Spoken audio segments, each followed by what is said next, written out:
I spent 41 years making sure things stayed standing. Bridges, parking decks, a water tower outside Cadillac that still hasn't leaked a drop since 1988. I know what holds weight and what only looks like it does. You know the one thing I never learned how to build? A tolerance for a man who rents out your dead wife's house to strangers, pockets the money, and calls it keeping it in the family. But we'll get to Gordon. First, let me tell you about the Tuesday last September when I drove up to my own lake house to meet a home inspector and found a couple from Chicago paying $340 a night to sleep in my wife's bedroom. Welcome in, friends. Hit that like button and drop a comment down below telling me where you're watching from today. I read every single one. This one's going to take a while to unfold, so pour yourself something warm and stay with me. Let's get into it. My name is Walter Deane. Most people call me Walt. I'm 67 years old, born in Cadillac, Michigan, and I've lived in Traverse City since 1983. I was a structural engineer for a firm on Front Street until I retired 6 years ago. I have one daughter, Rachel, 34, a pediatric nurse at Munson, and she is without question the finest thing I have ever had a hand in. My wife Ellen passed 4 years ago this coming March. Pancreatic. It took 11 months, and it took them fast. And I have a cottage on Old Mission Peninsula. 1962. Cedar Shake, sitting on a low rise above the east arm of Grand Traverse Bay, with 110 feet of frontage and a boathouse I tore down and rebuilt with my own 2 hands in the summer of 2004. Ellen and I bought that place in 1997 with money we did not really have, and we spent 27 years turning it into the only building on this earth I ever loved. Now, I want you to understand something before we go any further, because I've noticed folks get confused when a man owns 2 houses. I live in town, in the house on Wayne Street, where Rachel grew up. The cottage on the peninsula is the second property. After Ellen died, I couldn't sleep out there. Every window had her in it. So it sat empty for 3 years, and I drove out once a month to run the water and check the roof and stand on the dock like an idiot, and that was that. Last summer, I finally decided to sell it. Not because I stopped loving it, because I was 67 and the septic needed replacing, and I had started to understand that a house you can't walk into is not an asset. It's a wound with property taxes. I listed it with Hank Osterberg, who has sold real estate on that peninsula for 30 years, and who does not exaggerate about anything, which is a rare quality in that line of work. We had a cash offer in 11 days from a family out of Ann Arbor, clean, no contingencies except the inspection. So on Tuesday, September 23rd, I got in my truck at noon to drive out and meet the inspector at 2 o'clock, walk the property with him, and get one last look at the boathouse before it belonged to somebody else. It's 22 minutes from my driveway to that cottage. Out Center Road with the cherry orchards on both sides going rust-colored, the bay showing up between the rows like somebody flashing a card at you. Late September up there is the best week of the year. Air so clear, it feels like it's been rinsed. I had the window down. I was in a good mood, friends. I was thinking about whether I ought to keep Ellen's stoneware or let it go with the house, and I had just about decided to keep it. Then I came around the last curve and turned into my own driveway, and there were 4 vehicles in it. A silver Tahoe with Indiana plates, a red Jeep, a little blue Subaru with a Chicago parking sticker in the corner of the windshield, and a black F-150 backed in by the boathouse, like it was going to be there a while. I stopped halfway up the gravel, and I did not get out. I want to be honest with you about that moment, because I think it's the part people misunderstand. I wasn't afraid and I wasn't confused. I was doing what I've always done when a load doesn't add up on paper. I sat there with the engine ticking, and I counted. 4 vehicles. 2 of the plates I didn't know. 1 I did. That Tahoe belonged to Gordon Prather, my son-in-law's father. I'd seen it exactly twice in my life, both times in Rachel and Marcus's driveway in Fort Wayne. There was music coming from the back deck. Not loud, just comfortable. Somebody laughing at the end of a sentence. And there was a stack of clean folded towels on the porch rail, white, rolled up the way they do at hotels. That's what got me. Not the cars, the towels. Because you don't roll towels for family, friends. You roll towels for customers. I shut off the truck, put my keys in my jacket pocket, and walked up the steps of the house I built a boathouse for, and opened my own front door. There were 6 people in my cottage. Gordon Prather was standing at my kitchen island with a bottle of my well water, 61 years old, commercial insurance salesman out of Fort Wayne, a man who has never in his life entered a room he didn't immediately consider his. His wife Loretta was on my couch with her shoes off. Gordon's brother Denny and Denny's wife Bev were at my kitchen table playing cards, and Bev had a cooler open on my floor. And out on my back deck, at Ellen's table, looking at my bay, were 2 people I had never seen in my life. A man about 40 in a Cubs pullover, and a woman with reading glasses, pushed up in her hair, and a paperback, face down on the arm of the chair. The coffee pot was going. There was a whiteboard on my refrigerator door, with Wi-Fi password, and trash goes out Thursday written on it, in blue marker, in handwriting that was not mine. And in my sink, in about an inch of gray water, were 4 of Ellen's mugs. She threw those herself. Took a class at the community college the year before she got sick, at 59 years old, because she said she wanted to make something she could hold. 6 mugs, a little heavy, a little crooked, glazed the blue-gray of the bay in November. 4 of them were in that sink, and one of them was chipped along the rim, a fresh white crescent where the glaze had come off, and somebody had left it there and gone on with their afternoon. Gordon saw me, and I need you to understand what he did, because it explains everything that came after. He did not flinch. He did not straighten up. He did not put the water down. He looked at me standing in my own doorway, and his whole face opened up into a big warm welcome, and he spread his arms and said, "Walt, well, look at this. We were just talking about you." I stood there. I didn't say anything yet. I looked at the whiteboard. I looked at the rolled towels through the screen door. I looked at the paying strangers on my deck, who had no idea in the world that anything was wrong. I looked at my wife's chipped mug in the sink. Then I looked at Gordon. "Gordon," I said, and my voice came out perfectly level. I didn't do that on purpose. It just came out that way, the way water finds level without anybody instructing it. "Who are the people on my deck?" He waved his hand, like I'd asked about the weather. "Oh, that's the Whitcombs, Dale, and Nancy. Real nice couple. Out of Oak Park. They're good through Friday." "Good through Friday," I said. "Walt." He smiled at me the way a man smiles when he's about to explain something simple to somebody slow. "Come on now. Don't make a thing out of it." "How long?" "Since June," Loretta said pleasantly from the couch. "Just offering it, helpfully, like she was telling me where they'd found the good parking. It was sitting empty, Walt. All that lake and nobody in it." "Rachel said it was fine," Gordon said, and then he laughed. "Friends, I need you to stay right here with me, because this is the moment. Not the towels, not the whiteboard, not the strangers on my deck, and not the chip on Ellen's mug. The laugh. Gordon Prather's full, easy, completely unguarded laugh. The laugh of a man who has already done the arithmetic and likes the answer and sees absolutely no reason on God's green earth to hide it from me. It's coming to Rachel anyway. Rachel is married to my son. Therefore, this is, in some settled and permanent way, already the Prather family's lake house. And the only genuinely funny thing in this kitchen is the notion that the old man standing in the doorway might do something about it. Denny snorted at his cards.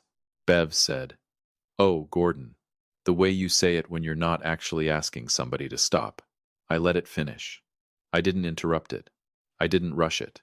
You let a man talk all the way to the end, because the end is where he tells you what he really thinks. Then I walked in.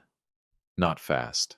I walk the way I walk into any room that has my name on the deed, which is to say, like I have all the time in the world and every right in it. I went to the middle of my kitchen and stopped, and I looked at each one of them, one at a time, the way you look at something you intend to remember. And then I took out my phone. Gordon's face changed for the first time. "Walt, what are you doing?" "I'm calling the Grand Traverse County Sheriff," I said. "Non-emergency line." "Oh, for Gordon." Just his name, flat and final, as a period. He shut his mouth. "I want to explain why I made that call, because I've had a long time to think about it since, and I think it's the single best decision I made that whole year. I did not call because I was angry.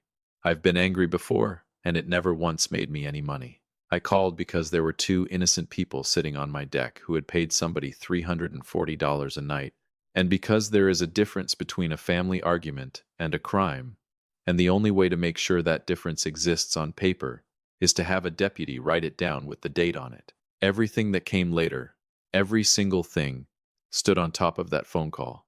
That was the footing. You don't pour a building on soft ground and hope. Deputy Fowler pulled up the driveway 18 minutes later. I met him outside. I had my deed pulled up on my phone, the tax record, my driver's license with an address that matches the parcel, and the listing agreement with Hank. I told him exactly what I had walked into, and I did not raise my voice one time. I have found that in this life you can be furious, or you can be believed, and if you have to pick believed. Fowler walked in. He asked Gordon for identification. He asked how they'd gotten in. My son's wife gave us the key, Gordon said, and he was still, even then, using the tone of a man who expects the reasonable people in the room to side with him shortly. And who owns the property, sir? Gordon looked at me. And this is the part I'll carry with me. He actually hesitated. For about 1 second, 61 years old, standing in my kitchen, he looked at me and did the math, and understood that there was no version of the sentence that helped him. He does, Gordon said. Fowler took statements. He took photographs of the whiteboard. He wrote down the plate numbers of all 4 vehicles. And then I asked him for one thing. Would you come out to the deck with me? I said. There's a couple out there who didn't do anything wrong, and I don't want them to hear this from him. So we went out on my deck, the deputy and I introduced myself to Dale and Nancy Whitcomb of Oak Park, Illinois, married 31 years, up for a week because their daughter had just started at Michigan, and they were trying to figure out what to do with a quiet house. And I told them the truth, all of it, that I owned the property, that nobody had permission to rent it, that they had done absolutely nothing wrong and were not in any trouble. Nancy Whitcomb put her hand over her mouth. Dale stood up and said, Sir, we paid. We've got the confirmation. We've got receipts. We can show you. And his voice was doing the thing a decent man's voice does when he realizes he's accidentally been part of something. I know you did, I said. That's what I'm counting on. Here is what I did next, and I want you to hear it because I know what some of you would have done, and I understand the impulse. I did not put them out. I called the Ashbrook Inn on Front Street, which is the nicest place in town, and where Ellen and I used to eat on our anniversary. And I booked them a Bayview room for the remaining 4 nights on my card. I helped Dale carry their bags to the Subaru myself. I gave them Hank Osterberg's cell number and told them to call him if the inn gave them any trouble at all. Nancy Whitcomb cried in my driveway and apologized about 11 times for something that was not remotely her fault. And I told her the only true thing I had. Ma'am, I said, you're the only people who came to this house today who paid to be here. They emailed me their booking confirmations that night. Every one. Screenshots, dates, the whole ledger. Which brings us back to the 4 vehicles still in my driveway. Gordon tried, on his way out, to make it a conversation. He came at me with the arm half raised, the salesman's reset, that let's be men about this energy. Walt, look, we'll square up. Whatever you think is fair. I looked at him for a good long moment. Get in your truck, Gordon, I said. And when you're clear of my driveway, I want you to think about the fact that you just told a sheriff's deputy my daughter-in-law's name. Then I went inside, and I stood at my sink for a while, and I washed my wife's 4 mugs by hand, and I set them on the towel to dry, and I put the chipped one on the windowsill by itself. Telling them to leave was the floor, friends. What came next was the ceiling, and Gordon Prather had no idea whatsoever how high that ceiling went. I did not drive home. I drove 4 miles down Center Road to the little market at the top of the peninsula, and I sat in the lot with the engine running, and I made 3 phone calls. The first was to Manny Ruiz, a locksmith in town whose father-in-law I went to high school with. He was at the cottage in 50 minutes. He rekeyed the front door, the kitchen door, the slider, the boathouse, and the shed, and he installed a keypad deadbolt on the main entry with a code only I have. And I want to say this clearly because I know it's the first thing some of you would have done, and you're right. I got the keys back. All of them. There were 4 copies in circulation, which I know, because Manny told me exactly how many the old cylinder had been cut for, and because I made Gordon hand his over in the driveway in front of Deputy Fowler, and I made Denny hand his over too. And the fourth one came back to me a week later in a padded envelope with no note. The second call was to Hank Osterberg to tell him to hold the inspection, not cancel, hold. Hank has worked with me long enough to know that when I say hold, I have a reason, and I'll tell him when I've got it framed. The third call was to Ruth Ann Colvin. Ruth Ann has been my attorney for 22 years. She's 64, practices out of a converted house on Union Street, and she is the only person I have ever met who can sit through a story that long without once saying, "Oh my God." I told her everything in order while it was still fresh. The vehicles, the towels, the whiteboard, the Whitcombs, the deputy, the mug. There was a pause on the line when I finished. The Ruth Ann pause, which means she's running 3 things at once and doesn't intend to say any of them until she's sure. "Walt," she said, "did you call the police first or after?" "First." "Good," she said. "Then you have a case instead of a grievance. Send me everything the Chicago couple gave you. Now, here's what nobody tells you about the long game. It doesn't feel like rage. I know that's what people expect. It feels like clarity. That cold, clean quiet that shows up on the far side of anger. Once somebody has pushed you past the part where you'd yell and out into the part where you start measuring. That's a much more dangerous place for the other fellow, and it is a much more comfortable place for me. It's where I've spent my whole working life. That's where I was in that market parking lot, with the bay going silver in front of me and a cup of coffee I never drank. 4 days later, Ruth Ann called me at 10 in the morning. "I want you to sit down," she said. "I'm sitting. The listing is still up." I didn't say anything. "It's under a host profile named Gordo and Retta's Bay Retreat. Your cottage, Walt. 14 photographs. 7 of them with your wife's furniture in the frame. Instant book enabled. 340 a night. 410 on holiday weekends." "How many?" I said. 11 completed stays since June 9th. 2 more on the calendar for October. Gross receipts, best I can reconstruct from the public calendar, and what the Whitcombs sent, are somewhere right around $9,800. I looked out my kitchen window at the maple in my backyard that Ellen and I planted the year Rachel was born. "There's more," Ruth Ann said, and her voice did something I'd never heard it do in 22 years. "There are 9 public reviews. Read me one." She was quiet for a second. Then she read it. It was from a woman named Kelsey. 4 stars. August. She said the dock was beautiful, and the water was cold, and the kitchen was a little dated, but charming, and that she especially loved the owner's mother-in-law's handmade pottery, which she thought was such a nice personal touch. "Friends, I have been in 3 car accidents, and I have buried both my parents and my wife, and I am telling you that sentence took something out of me that none of the rest of it did." Somebody I have never met drank coffee out of Ellen's mug and wrote a review about it. And Gordon Prather sat in Fort Wayne, Indiana, and collected the money. "Walt," Ruth Ann said. "Are you there?" "I'm here." "This is not a bad weekend," she said.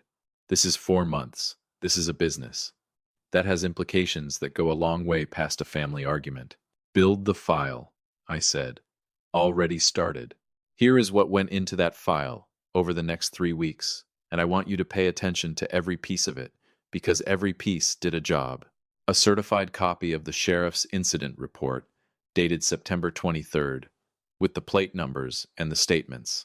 Archived screenshots of the listing, every photograph, the full calendar, all 9 reviews, captured with a date and time stamp by a paralegal in Ruth Ann's office, so nobody could later claim we made it up.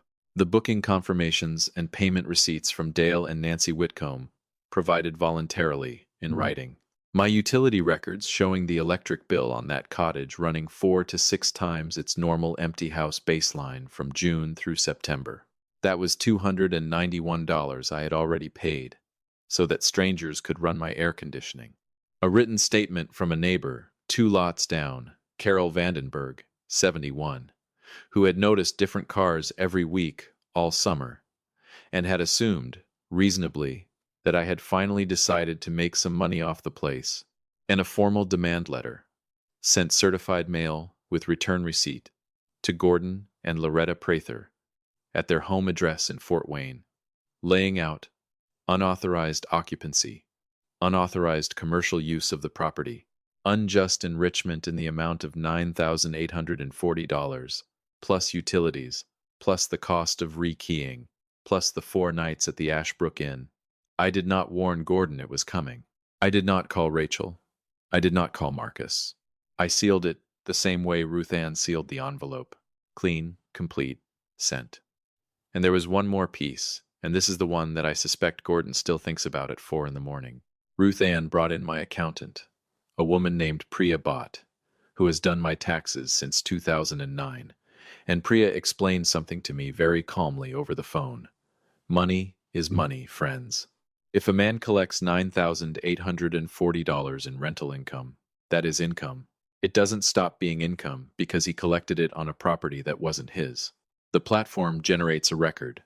There is a real name and a real bank account attached to that host profile, and the name is not Walter Deane. I did not have to do anything vindictive. I simply had to not clean it up for him. So my file went to Ruth Ann, and Ruth Ann's letter went to Fort Wayne, and Priya filed my return the way it actually was, which is to say, showing 0 rental income on a property I did not rent. And Gordon Prather got to explain the rest of it to somebody who is considerably less sentimental about family than I am. Now, while all of that was happening, I had Sunday dinner with my daughter. Rachel and Marcus drove up from Fort Wayne the first weekend in October, the way they do about every 6 weeks. Marcus brought a pie from a place near their house. We ate at my table on Wayne Street, the same table Rachel did her homework at. And I said nothing. Not one word. I asked Marcus about his logistics job, and I meant it. I asked Rachel about a little boy on her floor she'd told me about in August, the one with the leukemia and the dinosaur, and she told me he'd gone home, and I got up and hugged her in my kitchen. I watched her that whole night, friends, and what I saw was a 34-year-old woman who was not eating much, and who was watching me the way you watch a dog you're not sure about. She knew something. She had known something since June. At the door, with her coat on, she said, "Dad, is everything okay with the cottage?" Hank said the inspection got pushed. And I looked at my only child, and I said, "Septic guy's backed up. Nothing to worry about." That was a lie. It's the only one I told in this entire story, and I'd tell it again, because I was not ready, and because there is a right time to open a door, and it is never the time when you're still holding the hinge. 12 days later, Rachel called me at 7 in the morning. I knew before I picked up. You know your kids ring. Dad. She was in her car. I could hear it. Dad. Gordon got a letter. I know, I said. I sent it. And then my daughter, who has held children's hands while they died, who is the strongest person I have ever produced or known, made a sound on the phone that I have not been able to put down since. I need you to come here, I said. Not tonight. Saturday. And I need you to come by yourself first, and then Marcus can come at 2. She was in my kitchen Saturday at 10 in the morning. I want to tell you what she said, and I want to tell you honestly, because I know some of you have already decided about her, and I'm not going to talk you out of it. But she deserves to be heard in her own words, and she is the reason the rest of this story exists. She sat at my table with her hands around a cup she didn't drink from, and she said this. In May, Gordon called me. He said he and Loretta wanted to see the lake. He said it would be nice to see where you and Mom spent your summers. And I said, she stopped. Dad, I said, I'm sure that would be fine. Did you give him a key? I gave him the key that Mom gave me in 2019. She looked at me. I gave it to him at Thanksgiving, before any of this. He asked for it, so they could check on the place for you, and Dad, I didn't even think about it. It was a key. It was a key to an empty house. When did you find out? And here it is. Here's the whole thing. July, she said. Bev put a picture on Facebook of the dock, and I called Gordon and I said, what is this? And he said, we're just making it work for the family, Rachel. It's sitting empty. It'll be yours anyway. And what did you say? She started crying then, and she got it out anyway. I didn't say anything. That's the part. I didn't say yes, and I didn't say no. I got off the phone. And then it was August, and then it was September, and every single day it got harder to be the person who hadn't said anything yet. Dad, I've been sick since July. I've lost 9 pounds since July. I kept thinking I would find the right week to tell you, and there was never a week where it wasn't going to break your heart. Now, some of you are going to say she's just as guilty. Some of you are going to say she was cornered by a man twice her age who does this professionally. I've turned it over about 400 times, and I'll tell you where I landed. And you can land somewhere else and tell me about it down in the comments, because I mean it when I say I read them. Where I landed is this. My daughter didn't hand Gordon Prather my house. She handed him a silence. And Gordon Prather is a man who can build an entire summer out of a silence. But that's still on her. And she knew it. She said it before I did. I should have called you in July, she said. Say it back to me, Dad. I need to hear you say it. You should have called me in July, I said. Okay, she said. And she nodded.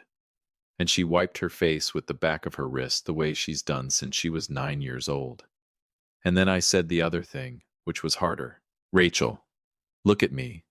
You are not in trouble with me. There is nothing you could do at 34 that would make me love you less than I did at 4. But I need you to understand something about your father. I put my hand flat on the table. I am not going to fix this by having a feeling about it. I'm going to fix it with paper. And some of that paper is going to have your name on it. And it is not a punishment. And I need you to be a grown woman about it while I explain. She said, okay. Marcus came at 2. I'll say this about my son-in-law, and then I'll leave him mostly out of it. Because what happened between those two happened in their marriage, and their marriage is not mine. Marcus Prather sat at my kitchen table and read the demand letter his own father had received. All 4 pages. He read it twice. And I know he read it twice because I watched his eyes go back to the top. Then he set it down and said, how much of this did my dad take? $9,840. And the Chicago people, are they all right? I want you to notice that he asked about the strangers before he asked about anything else. That's the whole measure of a man, right there. And it's the reason I never for 1 second considered cutting him out of what came next. They're fine, I said. They're better than fine. They sent me a Christmas card. Marcus put his hands over his face for a second. Then he took them down and said, Walt, I've spent my whole life apologizing for that man, and I'm not going to do it at your table. Tell me what you need. I need you to drive to Fort Wayne, I said, and I need you to tell your father that he is going to pay every dollar, and that if he ever calls my daughter to negotiate through her again, he'll be dealing with Ruth Ann Colvin, and not with me. He did it that week. I know how it went because Rachel told me, and I'm not going to repeat it, because that's his to carry.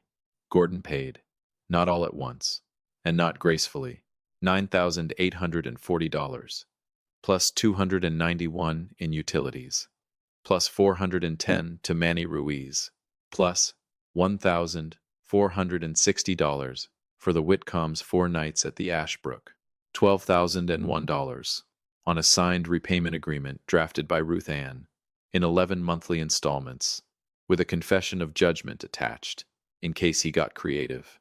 He also got a letter about the reported income, which I did not send and did not have to. And the county did what the county does. There was no arrest, and there was no drama, because a family trespass with a written repayment agreement is not a case anybody's charging. But there is a report with his name on it, dated September 23rd, in the permanent record, and a certified letter with a signed green card stapled to it. And if Gordon Prather ever sets foot on that peninsula again, without an invitation in writing, we're not starting at the beginning. We're starting at page 4. Now here's the part I actually want to tell you about. The rest was just cleanup. The Tuesday after Marcus drove to Fort Wayne, I called Ruth Ann Colvin at 8 in the morning. I've been thinking, I said. I assumed you had been, she said. I want to redo my estate. All of it? All of it. And I want to take the cottage off the market. There was the pause, longer than usual. Walt, she said, 2 months ago, you told me that house was a wound with property taxes. It was, I said. It isn't anymore. I heard her set something down. The sound a person makes when they decide to give you their whole attention. Tell me what you're thinking, she said. So I told her. And when I finished, she was quiet for a while. And then she said, in the flat, careful voice of a woman who has practiced law for 38 years and has trained herself never to sound impressed, Walter, that's the most complete thing you've ever asked me to build. Can you build it? I can have a draft by the 12th. Then start, I said. Here's what Ruth Ann Colvin built over the next 5 weeks. And I want you to pay attention to every piece, because every piece was load-bearing. First, the cottage came off the market. I called the family from Ann Arbor myself, and I apologized personally, and I paid their inspection fee and their earnest money handling out of my own pocket, because they hadn't done anything but want a nice house, and I wasn't going to let them eat a nickel of my family's mess. The husband was decent about it. He said, "Sir, is somebody giving you trouble?" And I said, "They were." Second, the house went into a revocable living trust. Everything did. The cottage, the house on Wayne Street, the accounts, the truck, the boat that hasn't been in the water since 2021. Third, and this is the part I need you to actually hear, Rachel inherits. Fully, completely, every dollar. Her father did not consider for one single second doing anything else, and I told her that out loud so she'd never have to wonder. But the trust holds it for her, as her separate property.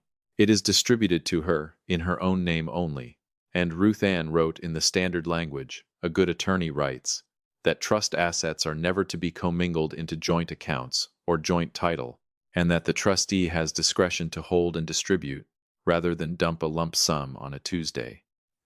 Now I've heard the objection, because Rachel herself raised it at that table. She said, "Dad, if it's mine, can't Gordon just work on me the same way he always has?" And that's exactly right. And that's exactly why the second half exists.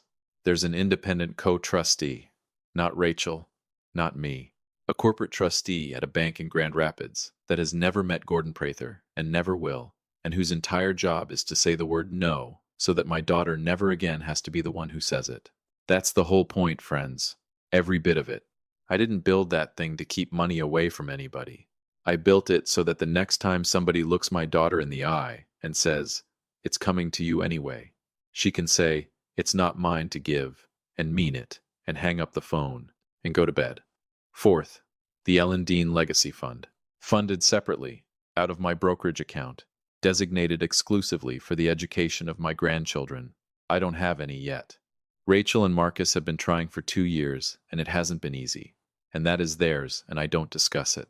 Structured to pass directly to those kids, bypassing both their parents entirely if circumstances ever require it. Their tuition, their books, their start.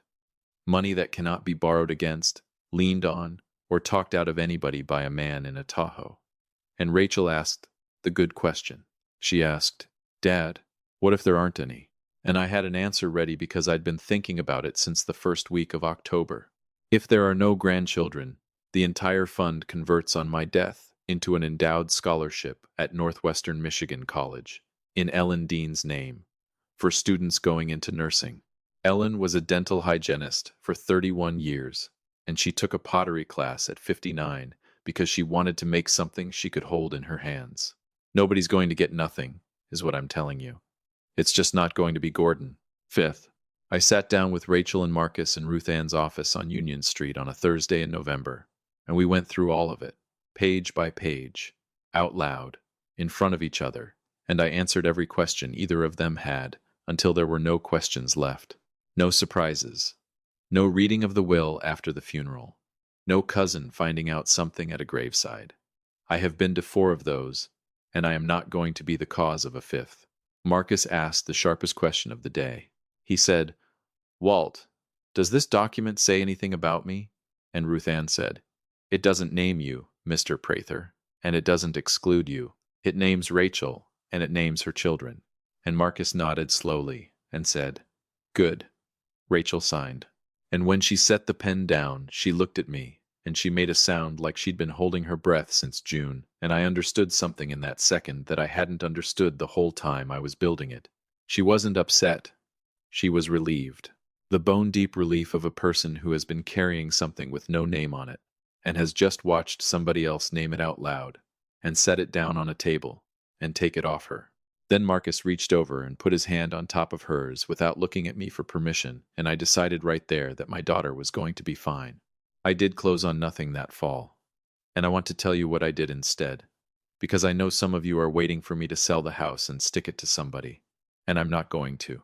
I moved into the cottage the week before Thanksgiving, 67 years old, and I hired 2 kids with a truck, and I put the house on Wayne Street up for sale instead, and I moved out to the peninsula in the ugliest, grayest, coldest month that stretch of water has.